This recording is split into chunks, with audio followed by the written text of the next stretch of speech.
La France fait face à une sécheresse hivernale. Ça veut dire que le niveau des nappes phréatiques est extrêmement bas. Alors pour préserver nos ressources, voici 5 gestes à faire à la maison pour économiser l'eau. C'est bien connu, il vaut mieux prendre une douche qu'un bain. Et la preuve en chiffres, un bain consomme en moyenne 120 à 200 litres d'eau contre 40 à 60 pour une douche. Mais attention, pour vraiment faire des économies, il ne faut pas y passer plus de 5 minutes. À égalité avec l'hygiène corporelle, les toilettes sont le plus gros poste de consommation d'eau à la maison. Alors tu peux éviter de tirer la chasse d'eau à chaque fois que tu y vas. Une utilisation, c'est environ 9 litres d'eau consommée. Mais le mieux, c'est encore d'avoir une chasse d'eau à double bouton qui n'utilisera pas la même quantité d'eau pour la petite et pour la grosse commission. Tu peux aussi repérer les fuites d'eau. Si elles ne sont pas visibles, il y a une technique pour les détecter.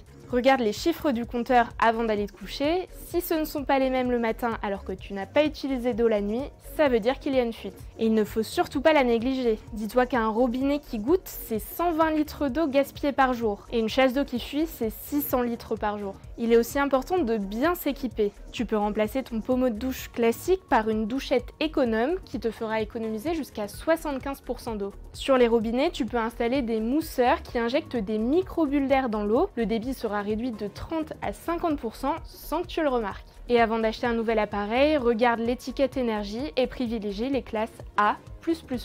Et enfin, ça peut paraître bête, mais n'oublie pas de couper l'eau quand tu te savonnes par exemple. Pareil, quand tu te brosses les dents, tu peux d'ailleurs utiliser un gobelet. Et si tu peux, quand tu fais la vaisselle, remplis les 2 bacs de l'évier au lieu de couper et de remettre l'eau tout le temps.